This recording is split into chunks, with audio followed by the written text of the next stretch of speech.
పిల్లలందరికీ శుభోదయం. కథలంటే ఇష్టపడేటువంటి పిల్లలందరికీ శుభాశీస్సులు. ఈరోజు మనం శ్రీ కూచిమంచి నాగేంద్రమాయ గారు రచించిన చందమామలో మేనమామ బాలల కథల సంపుటి నుండి 10వ కథగా చిన్ని రాజు చదువు అనే కథ విందాం. మరి కథ పేరు చిన్ని రాజు చదువు. నాగావళి పర్వత శ్రేణులను ఆనుకుని ఒక అందమైన అడవి ఉంది.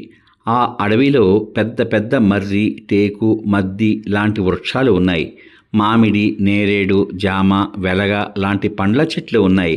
పర్వత శ్రేణుల నుంచి వచ్చిన జలపాతాలు సరస్సులుగా, సెలయేళ్లుగా ఆ అడవిలో అక్కడక్కడ నిర్మితమై ఎంతో ప్రకృతి శోభను తెచ్చాయి. ఆ అడవికి సంజయుడు అనే మృగరాజు రాజుగా ఉన్నాడు. సంజయుని పాలనలో అన్ని జంతువులు ఏ భయం లేకుండా నివసిస్తున్నాయి. కానీ మహారాజుకు సంతానం లేదు అనే బాధ అందరిలోనూ ఉంది. కొంతకాలానికి రాజుకు మగ సంతానం కలిగింది. మృగరాజు భార్య శివంగి ఎంతో సంతోషించారు. అడవిలో జంతువులన్నీ పండుగ చేసుకున్నాయి. నామకరణం, పుట్టినరోజులు ఇలా చిన్న మృగరాజుకు జరిపాక ఇక చిన్న మృగరాజుకు చదువు నేర్పించాలని తలిచాడు సంజయ మృగరాజు. కానీ లేక లేక కలిగిన సంతానం అతి గారం వలన చిన్ని మృగరాజు పెంకిగా తయారయ్యాడు. చిన్ని మృగరాజుకు విద్య నేర్పడానికి అడవిలో తెలివైన ఏనుగు, లేడి, ఓ కుందేలు, నక్క నియమించబడ్డాయి. అవి ఎంతో ఓర్పుగా చిన్ని మృగరాజుకు పాఠాలు చెప్పసాగాయి. అయితే చిన్ని మృగరాజు వింటేగా ఏనుగుపైకి ఎక్కి కూర్చోవడం, నక్కని ఏడిపించడం, కుందేలును కొట్టడం లాంటి పనులు చేస్తూ అసలు పాఠాలే వినేవాడు కాదు. దాంతో అవి అన్నీ రాజుని కలిసి చిన్ని రాజుకు పాఠాలు చెప్పడం మా వల్ల కాదు అని చెప్పేశాయి. సంజయ రాజుకు మరలా విచారం పట్టుకుంది. తాను రాజుగా ఎంతో మంచి పేరు తెచ్చుకున్నాడు. తన తర్వాత తన కొడుకు కూడా అలాగే అవ్వాలని తలచిన చిట్టి మృగరాజు ఇలా తయారవడం బాధ కలిగించింది. అప్పుడు ఆ అడవిలో ఉండే ఒక కోతి రాజును కలిసి, మహారాజా, మీ కుమారుని కోసం మీరు బెంగ పెట్టుకోవద్దు. ఒక 6 నెలలు చిన్నిరాజును నాకు వదిలిపెట్టండి. నేను ప్రయోజకుణ్ణి చేసి మీకు అప్పగిస్తాను అంది. ఏ పుట్టలో ఏ పావుందో మిగిలిన జంతువులు కూడా రాజుకు కోతితో చిన్నిరాజును పంపించండి, అంతగా కాకపోతే అప్పుడే వేరొక మార్గం ఆలోచిద్దాం అన్నాయి. విధిలేని పరిస్థితిలో రాజు చిన్నిరాజును కోతికి అప్పగించాడు.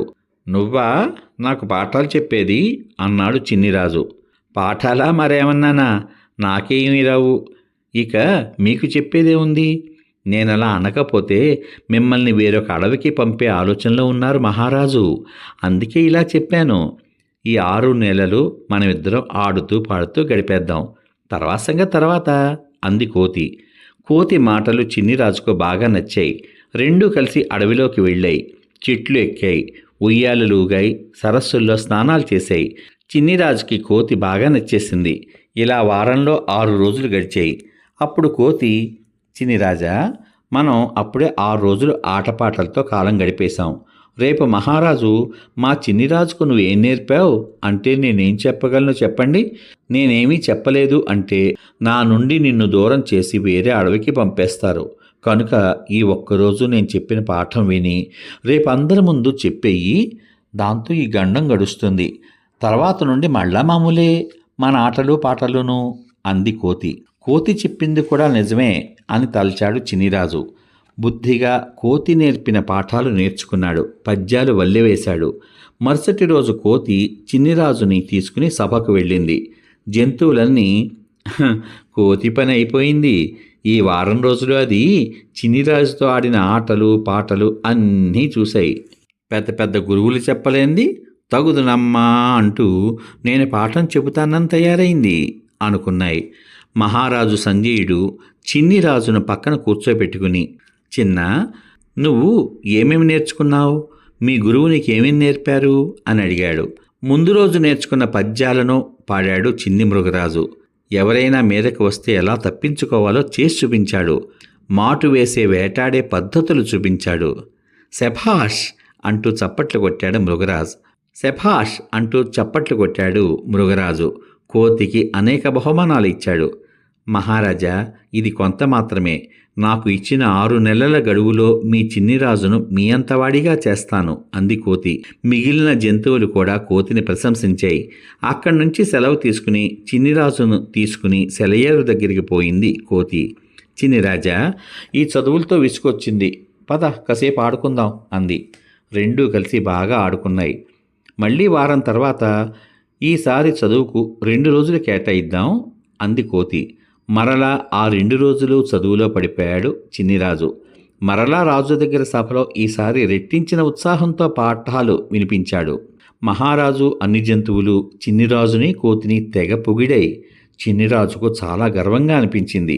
అప్పుడంది కోతి, చిన్నిరాజా, వారంలో 2 రోజులు చదివితేనే నీకింత ఆదరణ లభిస్తోంది కదా. నువ్వు వారంలో 1 రోజు ఆడుకుని మిగతా రోజులన్నీ చదువుకుంటే ఎంత గొప్పవాడివవుతావో ఊహించు అంది. అంతేకాదు, నీకు మొదట విద్య నేర్పడానికి వచ్చిన గురువులు చాలా తెలివైన వాళ్ళు. వాళ్ళ దగ్గర నేర్చుకుంటే నీకు చదువు ఇంకా బాగా వస్తుంది. పైగా నీవు ఈ అడవికి కాబోయే మహారాజువు. నిన్ను చూసి మిగిలిన వాళ్ళు నేర్చుకోవాలి కదా, తెలిసిందా అంది. కోతి మాటలతో చిన్నిరాజుకు జ్ఞానోదయం అయింది. రాజుతో చెప్పి పెద్ద గురువుల వద్ద విద్య నేర్చుకుంటాను అని తెలిపింది. ఆ రోజు నుండి అందరితో వినయంగా ఉంటూ అనతి కాలంలోనే అన్ని విద్యలు నేర్చుకుంది. తనను మంచి మార్గంలో నిలిపిన కోతితో ఎప్పుడూ స్నేహంగా ఉంటూ మంచి యువరాజుగా పేరు తెచ్చుకుంది. సమాప్తం. ఇంతవరకు మీరు శ్రీ కూచిమంచి నాగేంద్ర మావయ్య గారు రచించిన చిన్నిరాజు చదువు అనే కథ విన్నారు. పిల్లలు మొదట్లో చదువుకోవడానికి మొరాయిస్తారు. ఓర్పుతో సహనంతో వాళ్ళకి చెప్పే విధంగా చెబితే చిన్నిరాజులాగానే వారు కూడా చక్కగా చదువులో పడి క్రమంగా మంచి విద్యార్థిగా తయారవుతారు అనేటువంటి చక్కని నీతిని మనకు అందించిన శ్రీ కూచిమంచి నాగేంద్ర మావయ్య గారికి హృదయపూర్వక ధన్యవాదాలు తెలియజేసుకుంటూ తరువాయి భాగంలో 11వ కథగా కోడి పిల్ల తెలివి అనే కథ విందాం. చూసారా పిల్లలు, మనం చదువుకోవాల్సిన సమయంలో చదువుకోవాలి, చదువుకోవాల్సిన వయసులో చదువుకోవాలి, ఆడుకోవాల్సిన వయసులో ఆడుకోవాలి. కానీ జీవితానికి చదువు విజ్ఞానం ఎంత ముఖ్యమో గ్రహించిన నాడు ఎక్కువసేపు చదువుకోవాలి. ఆ చదువు మన్ని సమాజంలో మంచి పౌరులుగా నిలబెడుతుంది అని ఈ కథ ద్వారా మనకి అర్థమైంది కదా.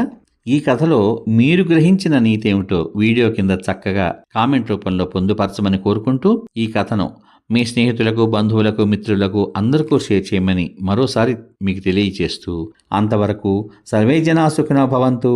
శుభమస్తు. స్వస్తి.